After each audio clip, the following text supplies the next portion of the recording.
Hey guys, and thank you for joining me in the latest Sleepy Pasta podcast.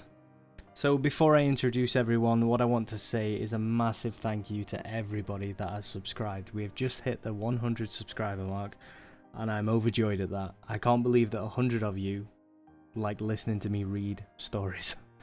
Honestly, it's blown me away, and I just really appreciate it. Thank you for taking your time out to listen to me. So today I am joined with Kyle and Lizzie. Lizzie is the artist that was behind the prevention of evolution. So check that video out if you haven't already, and check out her stuff, which will be in the description.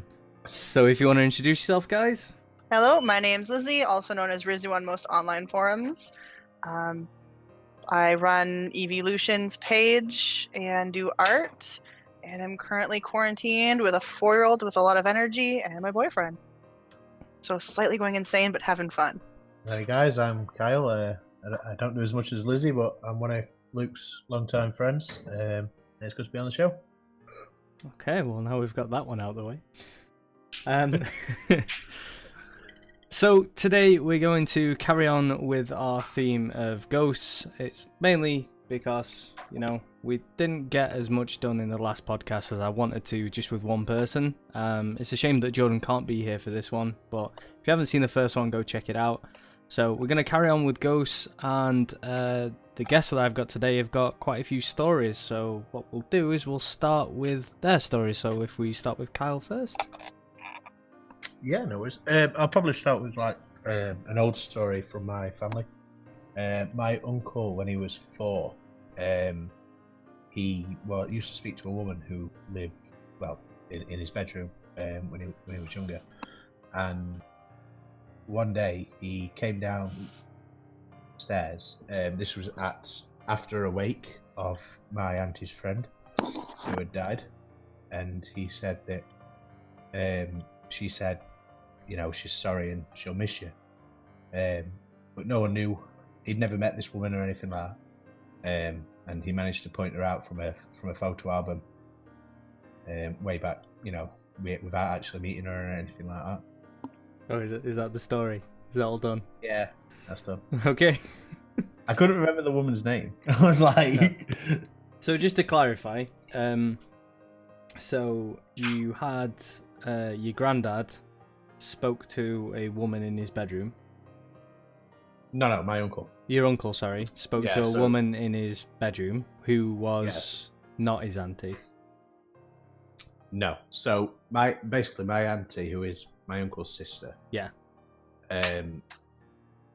She had a friend who died, so there's probably about a 16-year age gap between them. And she had a friend that died, and they just come back from the wake of that funeral. And he came down and said that, you know, she said she's sorry and she'll miss you.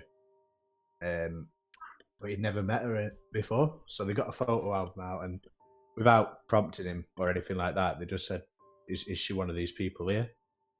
And he pointed her out. Oh right, okay, right, makes sense, yeah. So he was talking to your auntie's friend. Yeah, so he was speaking. No. So he was speaking to my auntie and my grandma, which is his mum. Right. Okay. So his sister and mum, essentially. It pretty much freaked the family out, really, and you know that story's always been told sort of at family gatherings and stuff like that. So it was just that strange that he'd never met her or anything like that. Huh, yeah, it is. It's a bit weird. I'll give it that one. Any thoughts, Liz? Any thoughts, Lizzie? You said he was 4? That's pretty common. Like I say common, but like a lot of stories that you hear about children talking to someone and then people realizing later on that it's this family member that passed away whenever type thing. So sounds like they always say that children are a lot more connected, so it makes sense. Yeah, I'm just getting new information through on my phone that her name was actually Lindy, just for the viewers out there. Can you imagine, like 5 years down the line, just hashtag who's Lindy? Find Lindy. Yeah, where's Lindy and what did she do? Good respect for Dad. Yeah. Well, at least she'll live on in our podcast. We'll go with that one. Yeah. So I know that Lizzie, you've got some stories. Do you want to share one? Yeah, so one of the older ones that I've got is when I had just moved out into a county house, and that house was never a big favorite of mine. There was a lot of weird stuff in general, mostly with what I call shadow beings, which will be a different story. But the one is that I was babysitting my younger brother and sister, and if you walk down the hallway towards the room, it goes my sister's room and then my brother's room. So like I had to go past my sister's to get to my brother's room. And as I was going down to check on them, I saw what I thought was my sister running into my brother's room. They were young. They didn't always go to bed on time. Didn't think of anything of it. So I followed her in there. I was like, Ashley, what are you doing in here? And didn't see her. Jordan was sleeping. I'm like, well, maybe she's in the closet. Looked in the closet, wasn't there. Turned back and went to my sister's room where she was passed out with the cat on her sleeping. And again, like if she were to like sneak out past me, like she wouldn't have been able to sneak out and get to Jordan's room without going past me because of where it was. And that's one of my ghost stories, is just seeing a little girl running into my brother's room. I think what would be interesting on that one is I have a cat. I've had cats. There is no way that a cat would be asleep on you while you're asleep if you just ran out of the bedroom and run back in. Well, that too, right? Like that's what I was saying. Yeah. Like it wasn't her for sure. They would 100% be doing that that weird thing, you know, where they massage the ground. Yeah. Wow, I can't say massage. Kneading, yeah, they like kneading. yeah, they'd stretch their claws out and scratch, and you know that'd wake anyone. Making dough. Yeah, making dough. They'd need the butter. Like, need the dough. Yeah. So yeah, that's a weird one. That's a weird one. So is there anything else from that? Was that just the only sort of thing that you saw? I was going to say, is that the only thing that you saw, like, ever from that point in that environment? We'll say in the house. Like that house? Yeah. No, yeah. gosh, no. There was a lot of things that, like, a lot of shadows that shouldn't have been where they weren't. That house, I would wake up, and it was only ever that house, and I didn't look into it until after I had moved out. But in that house, I would always wake up between the hours of 3 and 4 every single night. Gotta say, it was not fun. I'd wake up, check my clock, still between the hours of 3 and 4, and just there was a bunch of weird things on that one. So isn't that was sorry, the 3 a.m. isn't that meant to be some sort of significance in the supernatural sort of world? It's called the main. I guess like under the Christian faith, it's called the Devil's Hour. Because you got the witching hour at 12, the Devil's Hour between 3 and 4. I think it was one of the movies pressed on it. One of the scary movies about possession pressed on it a little bit. The Conjuring did a bit. They did too. A lot of them do it afterwards. I think the first one was what is it called when priests do a thing? Something rose. I don't want to go down this route if we're going about priests doing things. We're not No. It's no. The Exorcism of Emily Rose. Oh yeah. I've seen that. Yeah, they were saying that the 6 isn't the devil's number; it's actually 3 or something. That was one of the statements. Yeah, like between the 3 and 4, and I didn't look into it again until after I was, I don't know, grade 9 at the time, and I just thought it was whatever. But I never felt comfortable. My room was in the basement, and I usually like basements. They're just away from people, and my family's chaotic. Was happy to be away from them. Love them still, in case they ever listen. But that basement, I didn't like it. I didn't like where my room was. I never felt comfortable in there. I always felt on edge, and I would always wake up between the hours of 3 and 4. Ages of 3 and 4. Yeah. And, I'm glad you woke up during your toddler years, by the way. Yeah. One long nap. Yeah, and then I saw that little girl. I don't know, ever since I saw her, it was in my opinion that she was hiding or running from something. That house was always just extra creepy, never trusted it, and still won't even drive near it to this day. Yeah, so I think one thing that sort of like I wouldn't say it confuses me a little bit. Is it's always in a building or an area, and never out of that sort of area. It's amazing how when I start doing a podcast or any sort of thing like this, that words disappear from my brain and I just start chatting shit. But yeah, so it's always at a property. There's always like a landmark where a spirit or a demon, whatever, they always patrol like an area, like it's... I think it's just that you're there more often. So like while you're walking around, maybe you'll see something, but because there's so much going around, you don't pick up on it. Where if you're in your own house, you're gonna notice it because it's yours and you're in someone's in your territory at that point. Where it's like, excuse me, why are you here? Because like the whole yard was not fun. There was like we lived out on a farm at this point, and the whole thing wasn't fun. But like I've seen things in towns, in cities. Again, usually going to those shadow beings. Like there was just this person standing under a lamp, and it was just a shadow, and I didn't think of anything of it, and I just noticed that they weren't really moving, and I'm like, is it weird that this person's just standing over there? And my friends were like, what person? So like it does happen elsewhere, it just most people aren't going to pick up on it because again there's so much else going on. Fair enough, yeah. I mean that sort of quashes my idea. I'd say I think in your own environment, you can see when something's displaced. You know what I mean? You can see something that shouldn't be there a lot more than you would out and about in maybe an environment that you're not necessarily used to. Mm-hmm. So yeah, the thing that I find interesting, from a UK point of view anyway, is you've got things like the Screaming Forest. There's plenty of different houses that are famous, and I say that in quotations, for being haunted, and there are always these set territories. I think a few movies sort of pushed the agenda that they were all linked up. So things like Stonehenge and things like that, they're all linked up to make some sort of pentagram and things like that. I don't believe in any of that. To me, that's rubbish. But it is a little bit weird how they do patrol certain areas and there's more activity in one place than another. So for me, myself, I've seen certain things that I can't explain and don't understand. But I haven't seen them everywhere. So the first house that I lived in, that I talked about in the last podcast, from there we moved to the house that I'm actually living in now. We have moved since then, but I've come back to this house, and this is my sort of family house now with my family. We never saw anything here.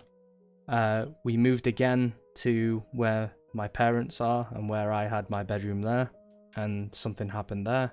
But I've lived in different places, and I've only experienced it in 2 different houses. So for me, and my personal experience, I don't notice things that are outside of these territories, I'll say. But yeah, I mean, if you've seen things that are outside, maybe it is just that I'm not picking up on them. I don't know whether Carl's got anything to say about it, but... Yeah, so my next story is not somewhere that I'd necessarily be. But this sort of brings in other senses rather than just sight. So Scarsdale Hall, which isn't far from us, Luke. Yeah, we've gone there as a joke, sort of like a ghost adventure, and I can honestly say, before you start this story, I literally felt nothing when I was there, and I saw nothing. But I don't know whether you experienced anything at a time that I wasn't there, but I went with you and your partner. And yeah, I have never felt more bored in my life chasing things that don't exist there. For me anyway. Yeah, there was literally nothing that I could feel, nothing that I could sense, and it was literally us running about with our videos on and our torches on our phones, just running about. When we went up though, was it still fenced off at that point? I don't think it was fenced off when we went. Right, okay. Well, maybe you just didn't experience anything. But anyway, when we were 16, so this is a group of friends that we'd left school and we were going to college together. So there were me, Ashley, and Dave. And as we were walking through the main entrance in the middle of the hall, this is like an open top building for anyone who doesn't know. And as we were walking in, we had this it's hard to explain, but it was like an unearthly scream. if that makes sense. Not quite like you'd expect a banshee to sound, but like someone was getting attacked.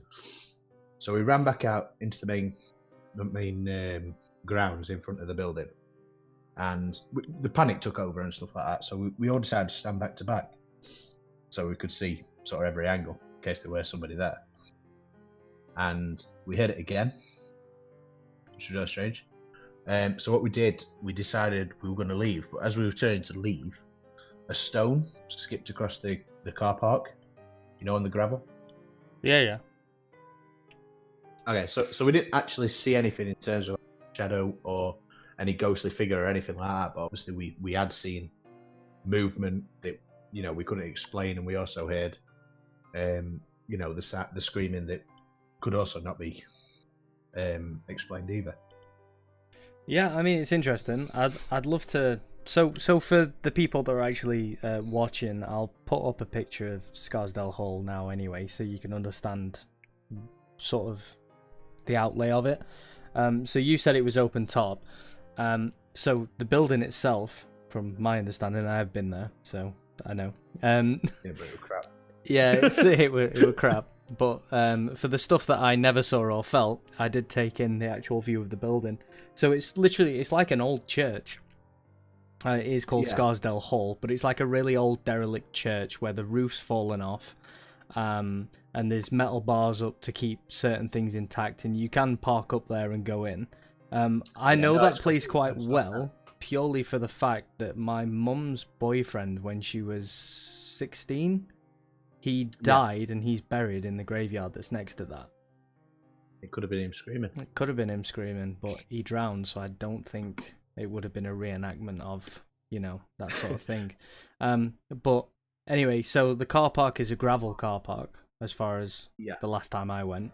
And yeah, it's fenced off, but you can go inside it. There's just certain bits that you can't go through. There's like stairs that are only halfway up, so you can't actually get up anyway.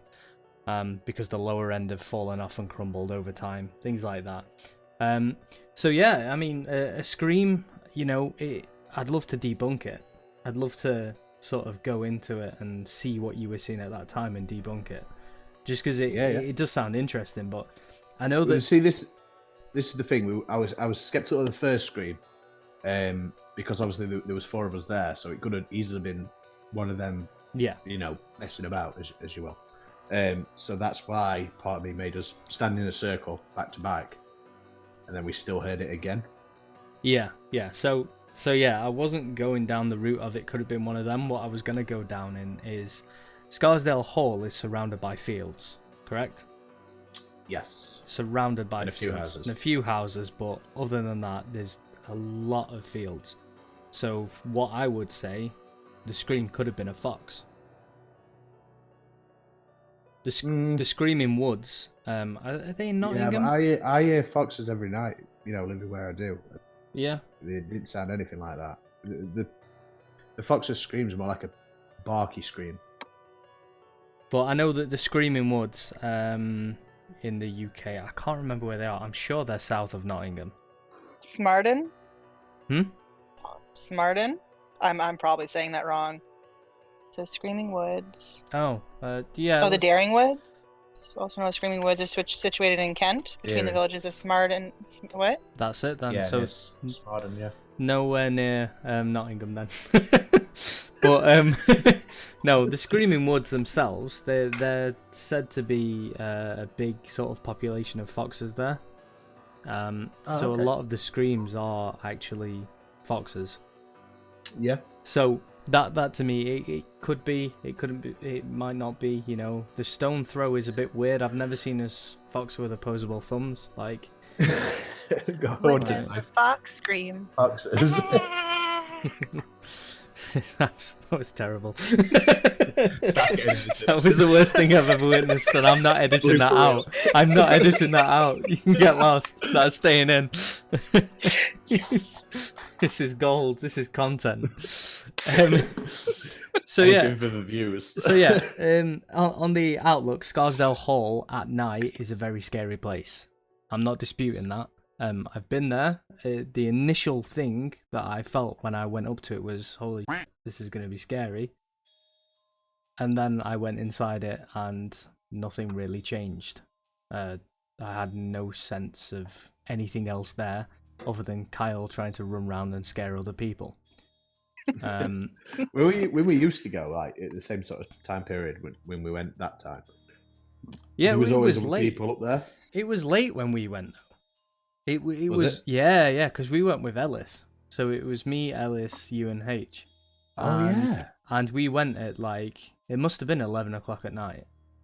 Yeah, because we had to go through the bottom field, didn't we? if you Yeah, remember? so we parked up in some sort of farmer's access and then walked through the fields to get to it. And it was quite a trek, but no, it was more... I was more scared about you breaking your neck than I was about some demon coming to attack. No, mainly because I'd have to stay there and ring an ambulance, and I'd have to explain to him what an idiot you are. I met some weird ghost hunters up there, Did you? Yeah, they look like brother and sister, but they were together. Like they had like the same hat on. That's Scarsdale. I think it was like or something on the hat, so it was really weird. He had all these infrared cameras and all sorts. They were proper going to town on it. They had all these sensors and cameras that they were setting up on doorways and stuff. They were really weird. So we had to pretend we were proper into it so that they didn't tell us to leave. So this is one thing that I sort of passionate about is the whole sort of ghost hunters sort of what they do. It seems weird to me that...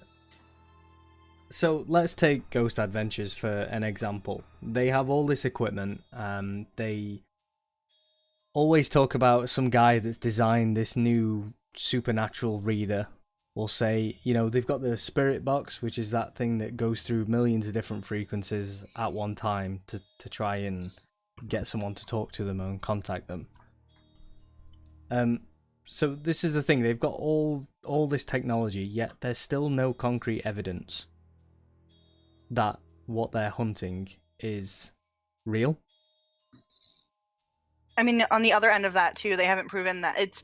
What I love about ghost hunters and their equipment is that you can't prove that they don't exist and you can't prove that they do exist at the same time, because everything that they test for can have another reason, but sometimes it's more like there's no way to prove ghosts exist except for cut out any other logical option. So I don't think they use those to specifically say this is a ghost. They do it to say, okay, this is what they should be doing is, okay, this is what we're seeing. Now, what logical steps could this be? And can we cut all them out, leaving the ghost as the only option? Yeah.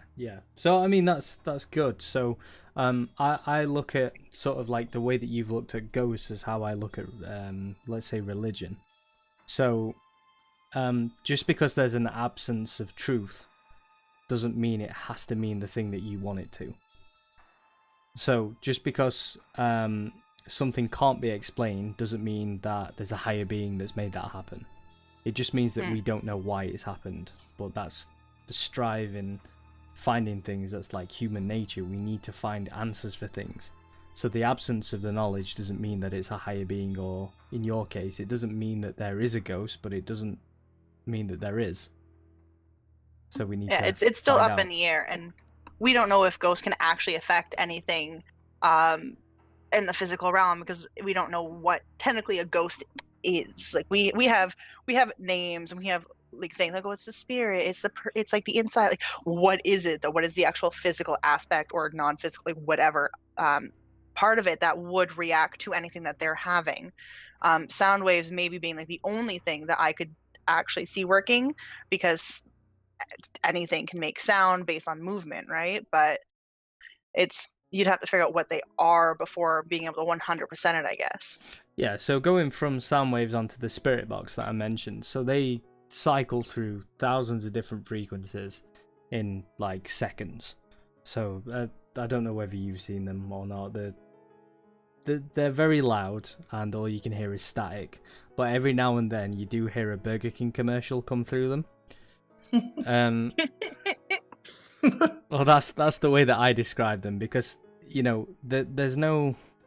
I think I've seen one or two where it's an intelligent response, But the chances of that happening are quite high when you think of how many sort of radio frequencies there are out there, and how many commercials and adverts and things like that actually cycle through on different frequencies. You know, you've got your truckers that use a radio to discuss things with each other when they're on the open road and whatnot. You've got your radios, you've got your I don't know what they're called. They're mainly popular in America. You know, the illegal sort of radios that people have. Is it ham radio? I don't know. You know, where they just set it up in their bedroom and it's like a local radio channel that, you know, they seem to be talking about conspiracies and stuff. I don't know if we have that in Canada as much. I mean, we probably do. It's just nothing that I know about specifically. I mean, you're basically American, so you should know this. Don't. No. Are you basically Scottish? Are you basically Irish? Are they basically English? No. I mean, you could have an argument for Scottish, but if you said Irish, like, you're not offending me, you're offending the Irish people right now. So it is you know, ham radio, mate. It is ham radio. So the cheap do-it-yourself radios that people try and get people out of jail with, don't they, as well? You know, they're like, oh, we have all this evidence, these people should be let out of jail. You know, those, I'm not going to go down this road, but you've got all of these things that are running on that frequency as well. And if it's cycling through thousands of different frequencies with thousands of different people talking, you're probably going to get an intelligent response back to a question that they've not heard, but they give the right answer to. Yeah. Depending on, again, what spirits are and what we don't know what frequency there are. They could be different frequencies depending on the spirit or whatever itself as well. So it'd be hard to know exactly what you're hearing and whether or not it's a spirit or if it's, again, like feedback from a different type of radio signal. Yeah. That's my point. It could be that it is a ghost if they do exist. It could be, you know, just feedback. Which is what I want you guys to do in the comment section, is give us feedback about these podcasts. Leave me out of it. Yeah. So the other thing that you touched on that I wanted to talk about as well is we don't know what these things can do, and we don't know sort of how they affect things. So the sort of natural thought process, I'd say, in terms of like thinking that you've got ghosts, is an atmospheric change. So the temperature is meant to drop. I don't know whether this is something that has been pushed as an agenda by like horror films and horror stories and things like that. But if you noticed how in films and things like that, they're always showing that the temperature drops and, you know, it's really cold. TV shows like Supernatural do it quite heavily. So I think that's come heavily from literature, though, to be fair, because to describe the sort of, you know, a fear feeling would, you know, you'd write that. And I think that's just been moved on to into films. Yeah, I'd say it's probably less too that the temperatures in the rooms get cold, and it's just your body so on the side of they're real, because I do believe that they're real. I don't think that they would affect the energy in the room. I think it's just the way your body is receiving what it's feeling around it. So I don't think the temperature actually drops. I think it's just the way that your body is telling you that something is different. yeah, I mean, it's a good shout. It really is, because the other thing would be, you know, your fear response to that.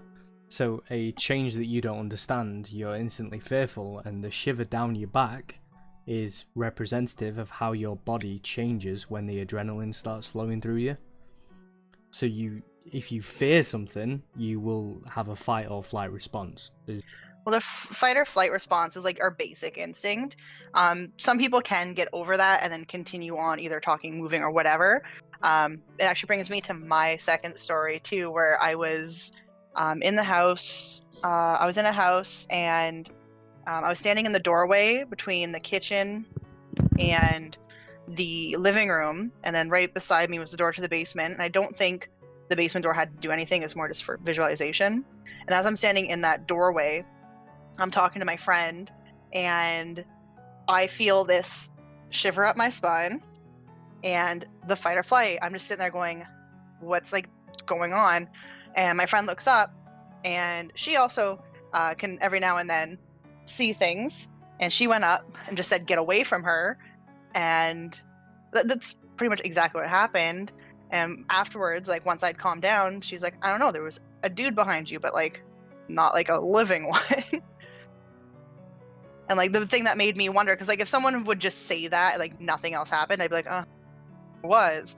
But because it happened at the exact moment that I felt my fight or flight go, like that's where it was like, okay, well maybe there was something there. And like that was the house. I don't think the house was haunted. I've never felt anything beforehand, never felt anything afterwards.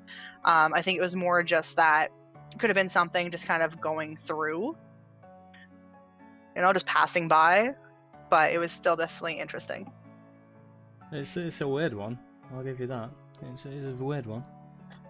So yeah, this is another thing anyway that I wanted to talk about is so you got a adrenaline rush.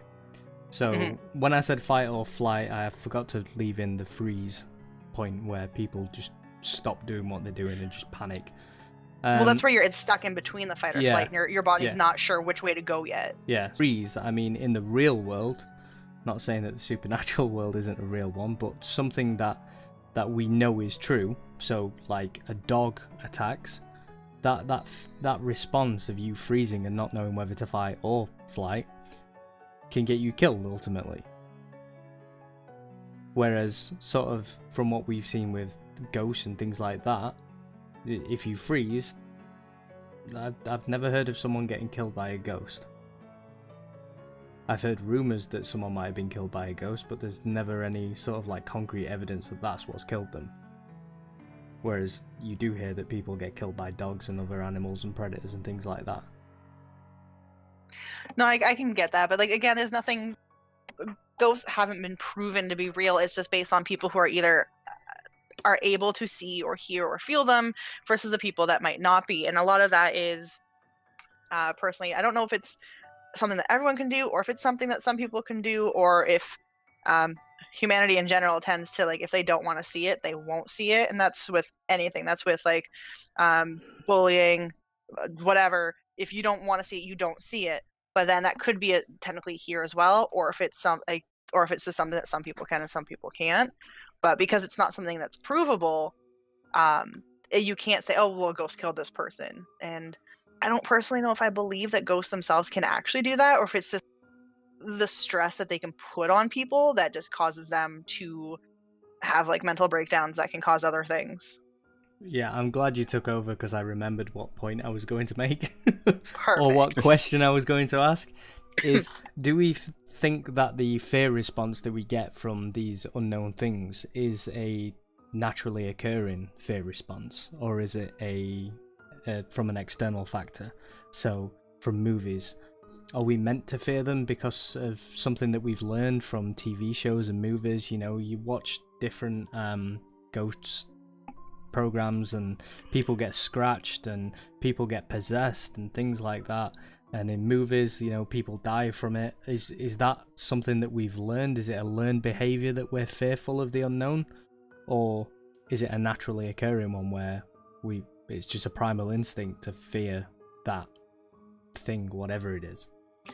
So I think it's a little bit of both, realistically. I mean, fight or flight, again, is a fairly natural thing that you're going to see in any creature with something that they are not sure if it's friend or foe. For the most part, though, if you're going to see small children, oh, well, I'm just talking to the man. Well, there's no man there. They're not afraid of it because it's just they don't know that it's not normal. But I think it's just like if you were to meet a person and you get a feel for them, whether or not you can trust them, or someone's talking to you and then you just feel the fight or flight, and you're like, do I walk away from this person because they don't feel right? And that's just like a regular human response to other people. Yeah. So I think it's kind of like a mixture of like learning it as you grow up, that, oh, well, maybe that's not right, versus just feeling the energy around whatever it is you're feeling and whether or not it's something that could be dangerous or not. So you brought up a good point about the kid thing. So obviously from my stories that I talked about in the last podcast, if you listened or not, Liz, I don't know whether you did. Of course I did. So when I was young and I was living in that house, I was supposedly, I don't know whether this is true because I don't remember it, but I was supposedly talking to a ghost, but I wasn't scared. I never felt scared when I was in that house. Whereas when I was at my parents' and those things happened, like, I was terrified. And I was, like, what, 17, 18 at that time? So, Yes. did I learn that behavior, or did my natural instinct, I think that's definitely a learned behavior, that, Luke. well, there And you again, go it could then, be yeah. that mixture again, where Yeah. it could be depending on the energy of whatever it was. The energy was a little bit more malicious. You could have been picking up on that, but also you've learned that that's not normal. So it could be like a mixture of both. Yeah, exactly. It's not something that we can prove or disprove, but it's a really good sort of topic to delve into. I think when you're young, you're susceptible to everything. You What? don't understand the world. Well, they Do do. you know what I mean? They do so say that. You've got. Carry on. Sorry. No, sorry. Yeah. I was going to say they do say that sort of like the smarter the creature, the dumber they are when they're a baby or when they're an infant. So, is it that we don't develop a natural instinct until, let's say, 9 or 10? Whereas Very other possible. animals do develop this straight away. So, I mean, I have fish and I bred fish. As an example, I'm not just going on about my hobby. But I know instantly, as soon as they come out, they have an instinct to go and swim into the moss that I've got in there and hide. Whereas, like, you give birth to a baby, like, Liz, you're the only one here that's given birth to a baby. That baby's pretty You know of. pretty dumb when they first come out. I'm trying to be as nice as possible when I say it, but they know how to suckle, and that's pretty much it, and cry. I mean, when it comes to a lot of infants, I think part of that also has to do with mammal versus reptile versus birds, and that's going to be a whole different thing for later. But for the most part, if you have mammalian babies, they're going to be anywhere that there's warmth, anywhere that it's in their natural instinct to be with like other people for warmth and for whatever. Mm-hmm. You get puppies, they're not going to run away immediately. You get kittens, same thing. I mean, they're more likely to put claws out at you, but that's just because that's their cats. But I think babies, like humans in general, just have a lot more openness and trust as babies, where again they don't know that it's not normal, so they don't know to like, oh, that's not right. But at the same time, if you get, I've seen it where like you get a person that just isn't right near near a small child, sometimes you'll see that they won't have it. They're like, nope, don't want this. Yeah. So my cousin being a prime example for me, she can't stand me. Every time I walk into What a kind room, of person she are you? cries. Yeah, babies get to a point. They get to an age where, when they're babies, they like me. When they hit sort of like between 1 and 4, they hate me. They can't stand me. And then after that, they like me again. It's really weird. Part of that is they're learning who gives them what. Babies actually are like, infants in general tend to be a lot smarter than people think. I'm not going to go on a long tangent, but they know that, oh, this person gives me food, this person gives me hugs, this one, and anyone else. Sometimes they do, sometimes they don't. They go off that, or you're just a horrible person. They pick up on that. I'm joking. I think we'll ever get definitive proof of ghosts. No, I don't think we ever will. I think we'll have more evidence for something, or more evidence towards one way or the other, or if it's a completely different being. But in general, I don't think we'll ever prove their existence. I think we'll just find more questions. It's the same with religion. We'll find more questions to ask. Until we die, and then we'll know for sure. Yeah, you know what's strange as well? You never see like animal ghosts. I never said heard this stories in the Well, last actually- podcast. I said this. You never see a T-Rex running around and like trampling on Yeah. cars on the motorway. Well, Do you know what I okay, mean? so maybe I have It's another always story an then. Okay, I have another story okay, then. wait. Liz has another story. Wait. Shut up, I Kyle. have another story. Shut up. Ghost. Yeah. I saw a She's in T-Rex some once. ghost velociraptors. No, I didn't see a T-Rex. Yeah. So when I was like 6, I lived in an upper unit. We had one cat because the other one had already run. Well, my mom said she ran away, but my mom gave her away. And my cousin and I were. She died. Well, my mom just didn't want the cats anymore. I gave them away, and then she told me they ran away to help my feelings or something. I don't know. I was emotional. That's not better. Right? It didn't work. I'm going to tell you where they go, or I'm going to let you think about it for the next 5 years. Yeah. So my cousin and I, he is like a year younger than me. So he was probably about 5, and we woke up in the middle of the night. We're just like chatting with each other. It's dark out, but there's like you can see the streetlights coming in, and we watched as these shadows of a cat, but like in enough where the cat wouldn't have had time to go around and do it again. We watched like 4 cats walk by my door. There's a glitch in the Matrix. Right? We're just sitting there like It's got 1,000 ping. Yeah. And like as kids, like we didn't think about ghosts. We just sat there like, oh, is my cat having a party? Who's all these other cats? I don't like we didn't leave the room, but we just remembered giggling with each other, saying like my cat was sneaking other cats in for a party. And I'd asked him about it again, like later on, because I'm like, maybe it was on my head. And he's like, oh no, yeah, I remember that. And he was the one that brought up the fact that were laughing about the cat party. I'm like, oh right.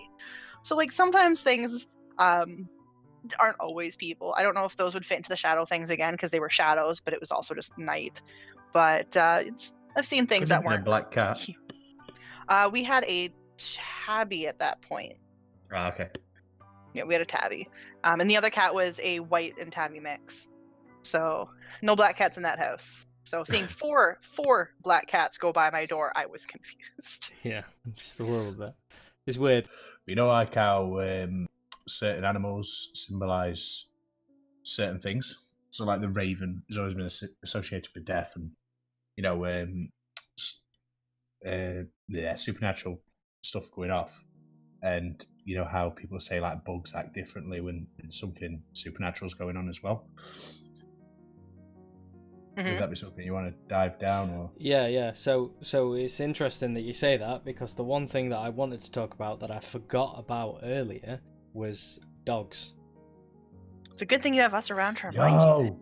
Dogs barking. Are supposed to be like kids, aren't they? Yeah, they're like they see things on a different frequency to us. I don't know whether frequency is the right word, but they see differently, they hear differently, they smell like millions of times better than us, and there has been lots of documented cases where dogs have barked at an area for X amount of time. Is it true dogs can see infrared? Is that right? I mean, Liz is the Google over her. Let's Google that. Already on it. Yeah, I thought as much. we do our research. I've always thought that ghosts and stuff are on a different. They do not see infrared. No. Snakes, blood-sucking insects, fish and frogs. Some fish and frogs can though. Ah. So, but yeah. Anyway, like dogs is a big one. I don't know whether this is something that I've learned from movies or not though, because I've never had any direct experience with it. However, I kind of believe that dogs could see things that we can't. They can sense heat through their nose, so it's like an infrared, but they do it through their nose. Because I remember when well, I don't remember actually, because I think I was probably a bit too young. But when TV remotes with the infrared came about, I was obviously way too. No, I can't have been. No, we had infrared when I surely. was growing up. I had an infrared TV remote. It just wasn't a new thing. Right. Okay. I just remember a lot of stories years ago. The TVs and stuff, and people were changing channels. And I just dogs didn't that really bark. thought that thing. So maybe the TV was making the dog bark. Maybe. I mean, it's anything that could be in the walls too, right? True. Like I had a rat in that one house that I really didn't like. I had a mouse thing in my wall that would scratch at it, and even when it wasn't scratching, the cats would always stare at that one spot of wall where it would scratch when it was there. I mean, could it have been something else other than a mouse? Sure, but like I knew for a fact that out on that farm we had mice in the area. So I'm pretty sure. So like dogs could be hearing something moving in the walls, like literally like mice, bugs, whatever, and that could have been part of it as well. The infrared channel changes could have been something. There's lots of they also be seeing ghosts? Possibly. Many beliefs would believe that cats and dogs could see them based on their own things. So Yeah, I mean, A cat necessarily wouldn't alert you of it either. no, it just Dogs are quite yeah. territorial, aren't they? the cat's probably plotting against you, telling the ghost all the things. So well, the ancient Egyptians used to believe that cats would protect you from spirits. yeah, that is until they all died out. Yeah. No, Well, there's no ancient Egyptians around today, is there? there's no ancient anyone around today, Exactly. but Egyptians are still there. They shouldn't have trusted the cats. I think that's a good place to end it anyway. Don't trust the Yeah, cats. don't trust the The cats. cats work. It's not the birds that work for the bourgeoisie. It's the cats. There's 9 roaming around my house. 9 cats. How many diamonds? Yeah, they're gonna sit on your face and just suffocate you. But anyway, good place to end it. So thank you so much to my lovely guests who have joined me today, and shut up, Kyle. So yeah, thank you to them. Don't forget to check them out in the description. I know Kyle has a really terrible YouTube channel that he wants me to shout out and promote for him, so we'll put that down there. I think I've got 3 videos. Yeah, he's got 3 videos from 10 years ago, which is great. Great content, solid. And Liz, obviously, we co-run a page on Facebook. I'll put that in the description, and also she has her art things, so I'll link you to whatever link she sends me later. And I game on Twitch if you ever want to come hang out. No Twitch promos, unfortunately. Nah, I'll put it in the description. So yeah, go check them out. Be nice, and any feedback, anything you want us to talk about next time. If you like any of our guests and you want to hear more from them, beg them to join again. I think everyone Shut wants up, to hear more Kyle. from me. So right, thank you for that, and take care. Have a good night. See you later. Yeah.